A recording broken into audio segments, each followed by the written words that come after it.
Mike Kavanaugh, and I'm here with Austin. How are you? Fantastic, sir. Fantastic. All right, you just got married.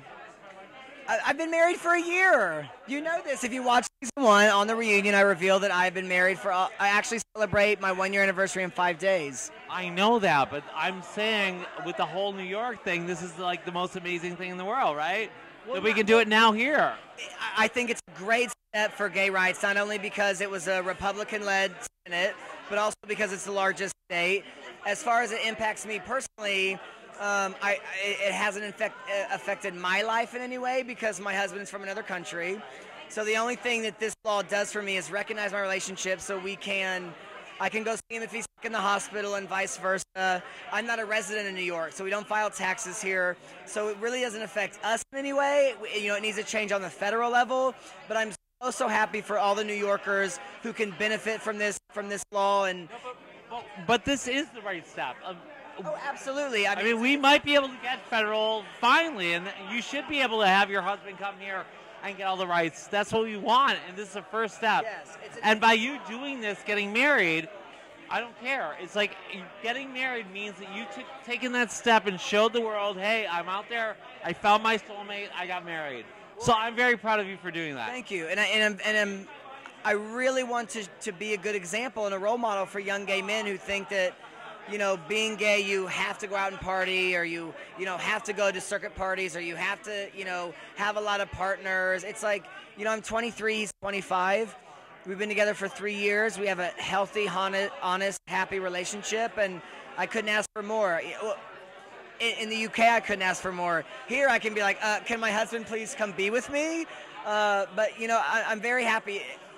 Being that it's a Republican-led Senate, and I'm getting a bit political because I've been doing. It's fine. Go for it. Go. And they're talking about DOMA tomorrow, but being a Republican-led Senate, who Republicans by nature are supposed to be anti-gay and homophobic, it's an amazing step. It's a huge step for the gay rights movement.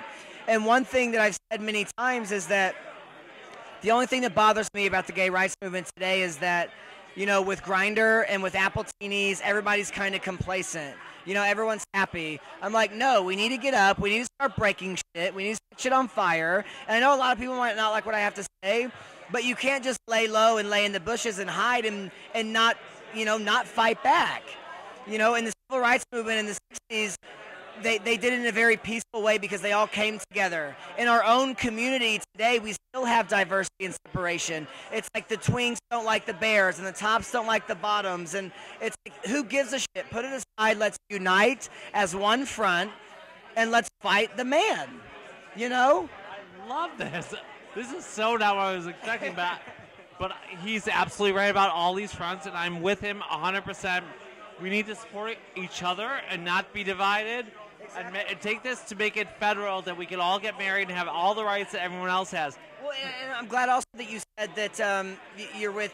I know that you had done the GMHC, and that you work with some HIV/AIDS charities or cancers. We work with Broadway Cares. We work with the Actors Fund, Colin Lord Medical, God's Love We Deliver, all the major ones. Which I went to this summer and was a lovely event. But that's another important thing, is that we still have discrimination in our own community against people who are living with HIV/AIDS. And it's like we need to put all this aside and realize that we're all brothers and sisters in the gay community, and we need to really form a front. And it's just so sad when, I'll walk by someone and then, a masculine friend of mine would be like, oh, look, they're so fucking gay, or they're so queer. It's like, who cares? They've been through the same exact things you've been through. They've I'm sure been at the hands of bullies and gay bashing, and it's like, let's put it aside. And I refer again to the civil rights movement in the 60s. It's like, it didn't matter if you were, I don't know, as dark as dark can be, or you were light as light can be. All shades, all colors. They came together and they said, look, we are black people, and we're going to fight against being discriminated against. And the gay community, until we do that, until we have unity within our own group, how do you expect, equality outside of us? There's not even equality inside our own group. You know what's great about this interview right now is I'm sitting there saying, I was going to ask him what he was wearing. And here Austin is blowing out all these amazing coins from the A-List, which is the logo show, and he's making me want to cry because this is the perfect things we should be talking about, and amazing.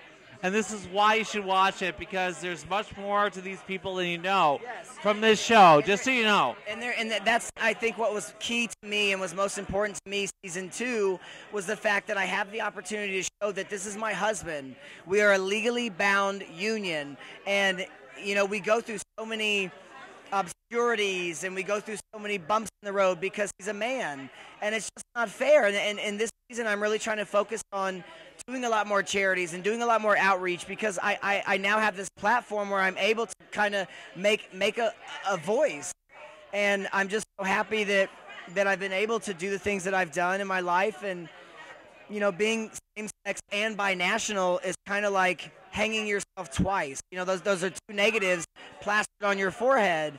And I want to show our struggle, and I want to show our fight. And you know, the A-List show is very fun and fluffy, and it's drama and it's bullshit. But at the end of the day, like, we're still men, and we're still human beings with emotions. And my husband and I are on the fear every day of him being deported, or if I couldn't get back into the UK. And it's not a way to live. And it's time to change. Right. So New Yorkers, thank you so much. And you know, the senators in this state, and, you know, the city councilman, and I think gay, straight, you know, black, white, you've done an amazing job. And this is the best thing that's happened in the gay community as far as equality goes for a very, very long time. you heard from Austin. It's time to start, and this revolt isn't over. Let's keep it going. Let's make national equality.